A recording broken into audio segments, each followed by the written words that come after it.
አጠገብ የምትገኝ ከተማ፣ ከ300 በላይ በሆኑ ደሴቶች የተከበበች ከተማ፣ በርካታ የተማረ ሕዝብ እንዳለባት የሚጠቀስላት ከተማ፣ በሙዚቃው ዓለም የሚታወቁ አቀናባሪዎች የትውልድ ስፍራ፣ አረንጓዴ ከተማ፣ በብስክሌት እንቅስቃሴዋ ታዋቂ፣ ከጎረቤት ሀገራት ዋና ከተማዎች ጋር በተወሰኑ ሰዓታት ብቻ የምትርቀው የፊንላንድ ዋና ከተማ ሄልሲንኪ። ሰላም የአፍሪቲዩብ ቤተሰቦች፣ በዛሬው አፍሪዶክ ዝግጅታችን ደግሞ አውሮፓዊቷ ከተማ ሄልሲንኪን የምንዳስስ ይሆናል። ቪዲዮውን ከወደዳችሁት ላይክ፣ ኮሜንት እና ሼር እንዲሁም የኛ ቤተሰብ በመሆን ሰብስክራይብ በማድረግ እንድትቀላቀሉን እየጋበዝን ወደ ፕሮግራሙ እናመራለን። ፕሮግራሙን አዘጋጅቼ የማቀርብላችሁ እኔ ኤፍሬም ታጠቅ ነኝ። መልካም ቆይታ።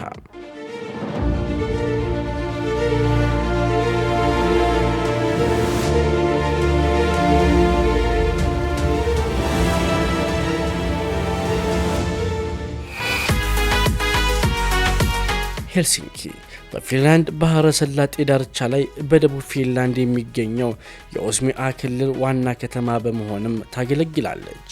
የህዝብ ብዛቷም ከ600 ሺህ በላይ ነው። ሀገሪቱ የፖለቲካ፣ የትምህርት፣ የፋይናንስ፣ የባህልና የምርምር ማዕከል ነች። ሄልሲንኪ በስተሰሜን ከታሊን ከተማ በ80 ኪሎ ሜትር፣ በምስራቅ ከስቶክሆልም በ400 ኪሎ ሜትር፣ በምዕራብ ከፒተርስበርግ በ300 ኪሎ ሜትር ርቀት ላይ ትገኛለች። ከእነዚህ ሶስት ከተሞች ጋር የጠበቀ ታሪካዊ ግንኙነትም አላት። ከኤስፖ፣ ቫንታና ካዩኒየም ከተሞች ጋር በመሆን ሄልሲንኪ ከ1.5 ሚሊዮን በላይ ህዝብ ያለውን ታላቁን የሄልሲንኪ ሜትሮፖሊታን ከተማን ትመሰርታለች። የሄልሲንኪ አካባቢ ከ13ኛው ክፍለ ዘመን በፊትም ሰዎች ሰፍረውበት እንደነበር የታሪክ ተመራማሪዎች ይናገራሉ። ክልሉ በአብዛኛው በደን የተሸፈነ ሲሆን ለአሳ ማጥመድ፣ ለአደንና ለንግድ አገልግሎት ይውል ነበር። ከተማ ተደርጋ የተመሰረተችውም በ1550 በስዊድናዊው ንጉሥ ቀዳማዊ ጉስታቭ ነበር።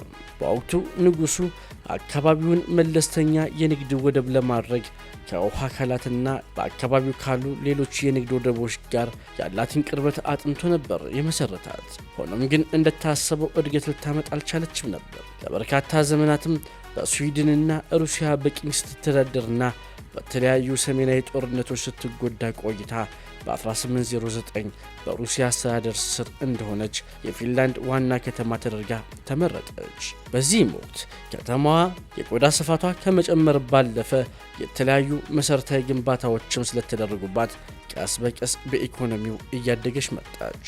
በ1917 ፊንላንድ ከሩሲያ ቅኝ ግዛት ነፃ ስትሆንም ከተማዋ ነፃነቷን ላገኘችው ሀገር የፖለቲካና የባህል ማዕከልም ሆነች።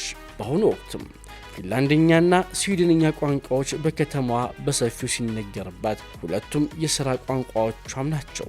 ከተማዋ የዓለም አቀፉ የሄልሲንኪ አውሮፕላን ማረፊያ መገኛ ስትሆን አውሮፓ፣ ሰሜን አሜሪካና እስያ ዋና መዳረሻዎቹ ናቸው።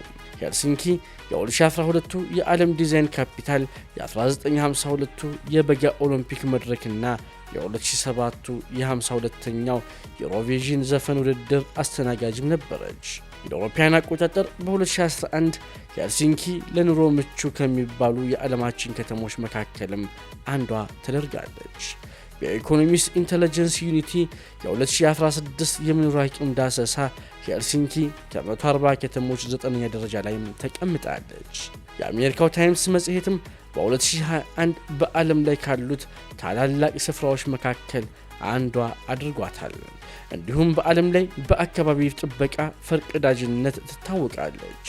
በ2021 በቦስተን ኮንሰልቲንግ ግሩፕ አማካሪ ድርጅትና በቢሲጂ ሄንደርሰን ኢንስቲትዩት የተደረገ ዓለም አቀፍ የምርጫ ከተማ ዳሰሳ ከለንደንና ኒውዮርክ ከተሞች በመቀጠል ሄልሲንኪ በዓለም ሶስተኛዋ ለመኖር ተስማሚ ከተማ አድርጓታል።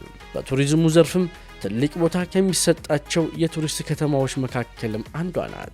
በዓመት ብዛት ባለው የባህር ተሳፋሪዎች ምክንያት ሄልሲንኪ በትልቅ ወደብ ከተማነትም ተመድባለች። ሄልሲንኪ በጠቅላላው የመሬት ስፋቷ 19 ሄክታር የውሃ ቦታዎች አሏት። ይህንንም ተከትሎ በውስጧ ወደ 11000 የሚጠጉ የጀልባ ማረፊያዎች ያላት ሲሆን ከ14000 ሄክታር በላይ የባህር አሳ ማጥመጃ ውሃ ከዋና ከተማው ጋር ይዛለች። በውስጧም ወደ 60 የሚጠጉ የአሳ ዝርያዎች ይገኛሉ። ይህም ከኢኮኖሚ ምንጭነቱ በተጨማሪ የአካባቢው ነዋሪዎችም አሳን በማጥመድ ይዝናናሉ። የሄልሲንኪ ሜትሮፖሊታን አካባቢ 4 ማዘጋጃ ቤቶችን ያጠቃልላል።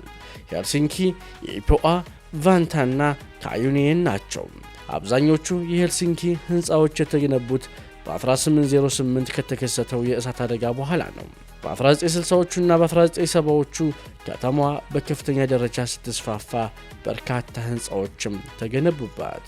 በ20ኛው ክፍለ ዘመን መገባደጃ ላይም በውስጧ የነበሩ ያረጁ ሕንፃዎች ታደሱ።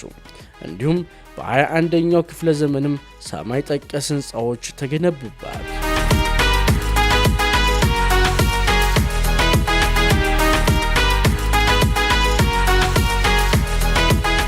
ታላቋ ሄልሲንኪ ከፊንላንድ አጠቃላይ የሀገር ውስጥ ምርት 1/3ኛውን ትሸፍናለች። ከመቶ ትላልቅ የፊንላንድ ኩባንያዎች ውስጥ 83ቱ ዋና መስሪያ ቤታቸው በውስጡ ይገኛሉ።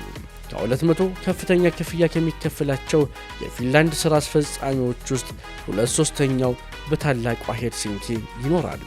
በውስጧ 190 አጠቃላይ ደረጃ ትምህርት ቤቶች፣ 41 ከፍተኛ ሁለተኛ ደረጃ ትምህርት ቤቶችና 15 የሙያ ተቋማትም አሏት። በውስጧ 2 ዋና የምርምር ዩኒቨርሲቲዎችም አሉ፣ የሄልሲንኪ ዩኒቨርሲቲና አልቶ ዩኒቨርሲቲ።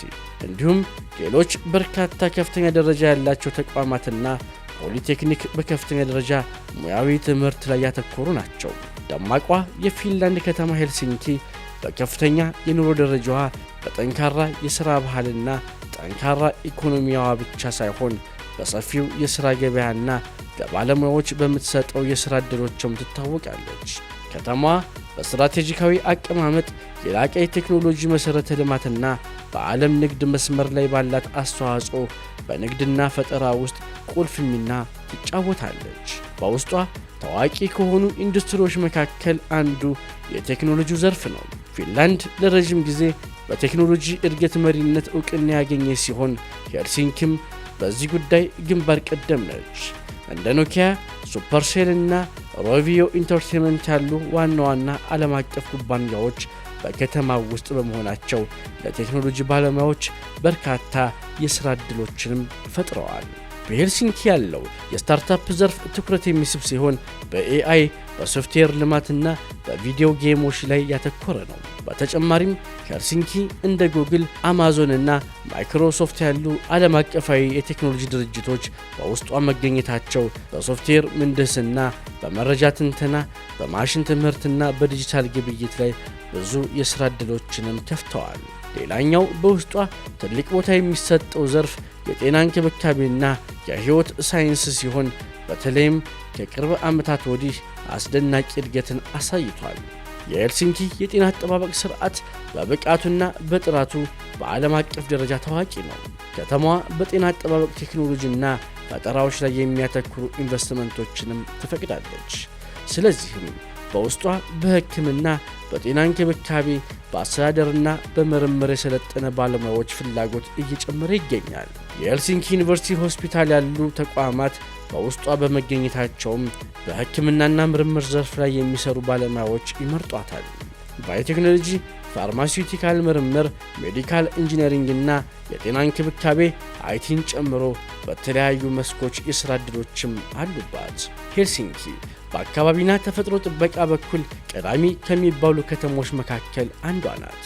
ከተማዋ የካርበን ልቀቷን በመቀነስና በ2035 ወደ ካርበን ነፃ ከተማነት መሸጋገርን የመሳሰሉ ትልልቅ ግቦችን ለማሳካት እርምጃ ጀምራለች። በዚህም ሳቢያ የታዳሽ ኃይል፣ በቆሻሻ አወጋገድ፣ በዘላቂ የከተማ ፕላንና በአረንጓዴ ቴክኖሎጂዎች ውስጥ የሚሰሩ ባለሙያዎች ፍላጎት በውስጧ ጨምሯል። በንጹህ አየር ንብረት፣ ከካርቦን ዳይኦክሳይድ ነፃ መጓጓዣና ለአካባቢ ተስማሚ የምርት ልማት ላይ የሚያተኩሩ ኩባንያዎች የዘርፉ ባለሙያዎችን ይፈልጋሉ። ከተማዋ አካባቢ ጥበቃ ላይ የተለያዩ ፕሮጀክቶችን መስራት የሚፈልጉ እቅዱ ላላቸው ሰዎች የተለያዩ የሥራ ዕድሎችንም ታመቻቻለች።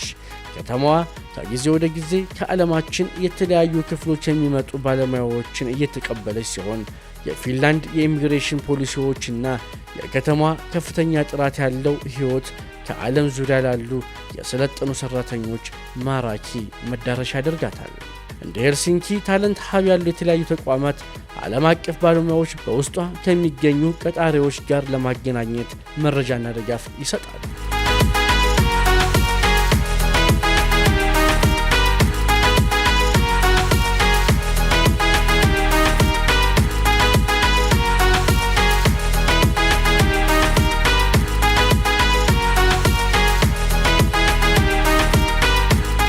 የትምህርቱ ዘርፍም ሌላው ጉልህ ትኩረት የሚያገኝ መስክ ነው። ከፍተኛ ጥራት ያለው ትምህርት ለመስጠት ከተማዋ በትኩረት እየሰራች ትገኛለች። በዚህ ምክንያትም የሰለጠነ መምህራን፣ ተመራማሪዎችና የትምህርት ባለሙያዎች ከፍተኛ ፍላጎት አላት። ከተማዋ በዓለም አቀፍ ተማሪዎች ቀዳሚ ምርጫ ከመሆኗ ባሻገር በዘርፉ ለሚሰሩ ባለሙያዎችም የሥራ ዕድልን ትሰጣለች። በውስጧ ታዋቂ ከሆኑ የቱሪስት መስህቦች መካከል አንዱ የሆነው የሄልሲንኪ ካቴድራል በከተማዋ ረዥም ዕድሜ ያስቆጠረ ቤተ ክርስቲያን ነው። በመጀመሪያ የተገነባው ከ1830 እስከ 1852 በፊንላንድ ግራንድ መስፍን ለሩሲያው ሰር ኒኮላስ የመጀመሪያው መታሰቢያ ነው። ፊንላንድ ነፃነቷን እስካገኘችበት 1917 ዓ.ም ድረስም የቅዱስ ኒኮላስ ቤተ ክርስቲያን በመባል ይታወቅ ነበር። ይህ የከተማዋ ዋና መለያ ምልክት ከመሆኑ ባሻገርም በዓለም አቀፍ ደረጃ በጣም ዝነኛ የሆነ ሕንፃ ነው። በሄልሲንኪ የከተማ ገጽታ ውስጥ ልዩ የሆነ ምልክት ረዥም በአራት ትንንሽ ጉልላቶች የተከበበ ትልቅ አረንጓዴ ጉልላት ያለው ይህን ሕንፃ የነደፈው ካርል ሉድቪንግ ነው። ካርል በነደፋቸው ሌሎች ትንንሽ ሕንፃዎችም ተከቧል። ሄልሲንኪ በ1812 የፊንላንድ ዋና ከተማ እንድትሆን ከተወሰነ በኋላ አሌክሳንደር አንደኛ በ1814 ከጨው አስመጪዎች 15 በመቶ ግብር ተሰብስቦ ነበር የተገነባው። ሆቴል ካምፕ ሌላኛው ሆቴል ካምፕ ነው። በሄልሲንኪ የሚገኝ ታሪካዊ ሆቴል ነው። የዓለም መሪ ሆቴሎች አባልም ነው። ይህ ሆቴል በ1887 ዓ.ም ሲሆን የተገነባው ከ1996 እስከ 1999 ዓ.ም በትልቅ የእድሳት ፕሮጀክት ሆቴሉ እጅግ ማራኪ ሆኖ ታድሷል። ታዲያ እንደገና በ2023 ሌላ የእድሳት ፕሮጀክት ተከፍቶ በ2025 መጨረሻ እንዲጠናቀቅ ታቅዶ ታላቅ እድሳት እየተደረገበትም ይገኛል። ሆቴሉ በዝነኞች የሚመረጥ ሲሆን እንደ ማዶና፣ ሻኪራ፣ ዊትኒ ሂስተን፣ ኤልተን ጆን፣ ዘ ሮሊንግ ስቶንስ እና ብሩስ ስፕሪንግስተን የመሳሰሉ አርፈውበታል። እንዲሁም የጆርዳን ንግሥት ኑርና የጃፓኑ ንጉሠ ነገሥት ሂሮሂቶን የመሳሰሉ የንጉሣዊ እንግዶችም ይመርጡታል። ሌላኛው ኤስፕላንዲ ፓርክ ነው። በከተማዋ የሚገኝ የገበያ አደባባይ ሲሆን የሄልሲንኪ ዓለም አቀፍና በቱሪስቶች ዘንድ ታዋቂ የገበያ ስፍራ ነው። በ1743 እንደተጀመረ የሚነገርለት ገበያው በውስጡ አረንጓዴያማ ስፍራ፣ የውሃ ፏፏቴዎችና ማራኪ ሐውልቶች አሉት።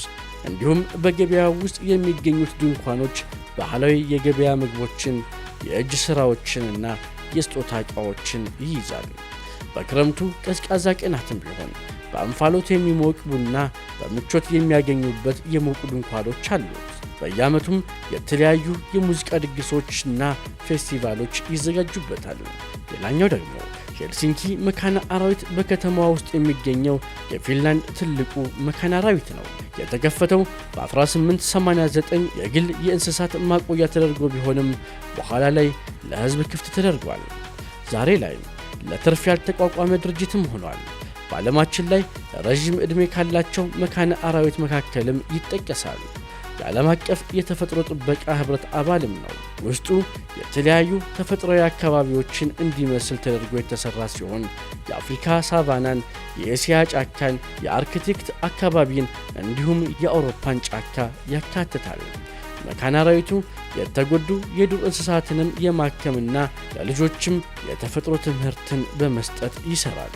በውስጡ ወደ 150 የሚጠጉ እንስሳት ዝርያዎች ሲኖሩ ከእነዚህም መካከል በዋናነት የአውሮፓ ወይም የእስያ ዝርያዎች እንደ ነብር፣ የበረዶ ነብር፣ የዱር ፈረስ፣ የበረዶ ጉጉትና የአውሮፓ አነር ይገኙበታል። ክቡራን ተመልካቾቻችን ሄልሲንኪ ከተማ ላይ ያተኮረው የአፍሪዶክ ዝግጅታችን ይህን ይመስል ነበር። እንደወደዳችሁ ተስፋ እናደርጋለን። እንደዚህ አይነት መረጃዎች እንዲደርሷችሁ ቻናላችንን ላይክ፣ ሼር፣ ሰብስክራይብ ማድረጋችሁን አይርሱ። ፕሮግራሙን አዘጋጅቼ ያቀረብኩላችሁ እኔ ኤፍሬም ታጠቅ ነበርኩኝ። መልካም ጊዜ